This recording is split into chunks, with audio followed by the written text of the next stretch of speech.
Everyone आज आम बनाया जाऊँ माछर गोटे नुआ रेसिपी जोटा कि आपको पूरा चटपटा टाइप लगे और समस्त को बहुत ही पसंद आसो। तो आम डेरी करवानी तो फास्ट प्रिपरेशन स्टार्ट करदे। वीडियोटी प्रथम शेष पर्यंत देखिए, जमारू भी स्किप करेंगे ना।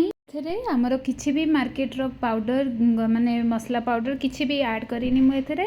तेबे आसतु बनैबा माछ तरकारी। तो तापाई मुझे माछरे प्रथमे हलदी लुण गोलेकी भल भाव में जमी भजा हुए नॉर्मली सेमती भाजी देइथिली।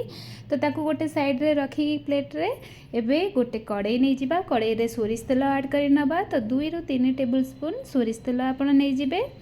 तापरे एबे सेतरे हमें मेथी किछि ऐड करि नबा। तो मेथीटी जेतरे टिके फुटी आसीबो तापरे एबे सेतरे कंचा लंका ऐड करि नबा।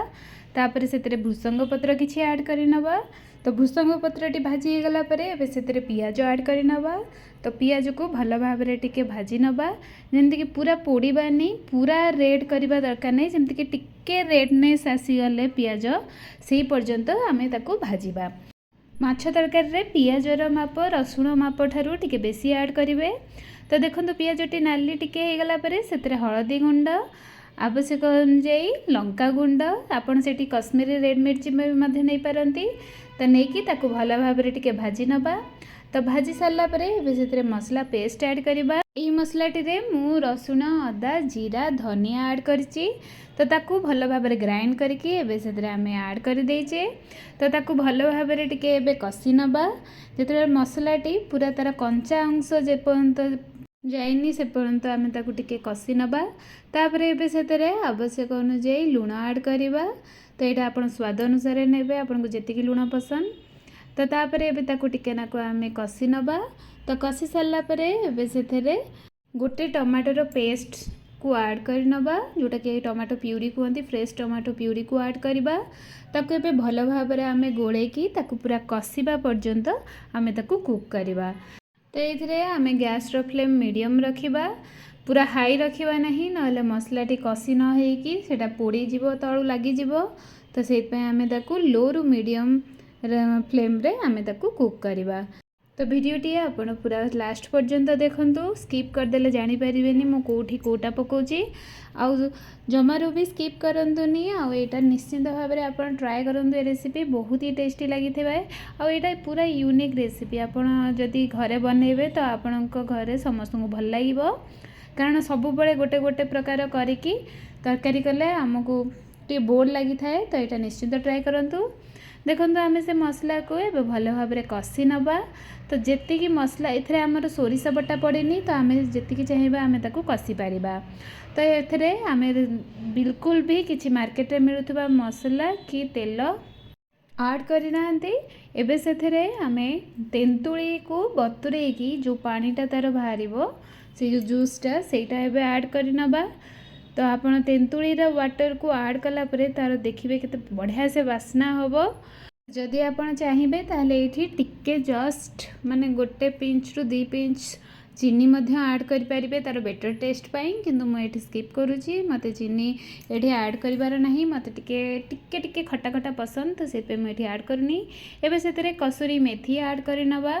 तो यार फ्लेवर पूरा तेंतुली संगे बहुत ही मैच करिवो, तार पूरा फ्लेवर को एनहांस करिवो। तो सेति कसूरी मेथी आमे निश्चित एथिरे ऐड करिवा। तापरे एबे ताको भल भाव में टिके कसी नबा। तो टोटाल मु जदि टाइमिंग कहिबी कसीबार ताहले आपनको 15 ରୁ 20 मिनिट कसीबा को पड़िबो एटाको। तो कसी देला परे एबे देखंतु पूरा कसी हो गलानी। तो एबे सेतरे हमर आवश्यक अनुसार पानी ऐड कर नबा। तो आपनको जेतिकी भी ग्रेवी पसंद तो सेतिकी आपण पानी ऐड कर नेबे। तो तापरे फुटिबो जेतळे टिके पानी मरिबो, तो आपण से अनुसार पानी ऐड कर परिबे। आ जदि पूरा सुखा सुखा टिके ए टाइप रो पसंद जुक जुक टाइप रो ताहले आपण कम पानी प्रिफर करिवे। तो मु मीडियम पानी दउची एथरे। तो आपण जदि चाहिबे आलू पकेयाकू तो ताकू फ्राए करके एथरे ऐड करि परिबे, नहले सिजा आलू मध्य ऐड करि परिबे। तो देखंतु झोलटी पूरा फुटी आसलानी। तो एबे सेतरे आमे जो रखिथिबा माछ भजा को ऐड करि नबा। यही भाव में आप रोही किंबा भाकुर दीटा यूज करें। तो रोही भल लगे, भाकुर भल लगे। तो ये भाव में भल भाव में आम गोले नबा। तो बेसी जोरे माने गोलेबेनी, जस्ट देखिए गोलेबे ना सेटा माछर पीस गुड़िक भांगी जाई पारे। तो एबे गैस रो फ्लेम को आमे पूरा लो रे नहीं आसीबा। तापरे एबे ताको 5 मिनिट फुटिबा को छाड़ी नबा। तो 5 मिनिट एबे फुटी सारला परे सेतरे आमे कटा हेतिबा धनिया पत्र को ऐड करि नबा। तो कटा हेतिबा धनिया पत्र को ऐड कर सारिकी ताकू एबे गैस रो फ्लेम को आमे ऑफ करि नबा और ताकू भलो भाबरे टिके गोळेई नबा।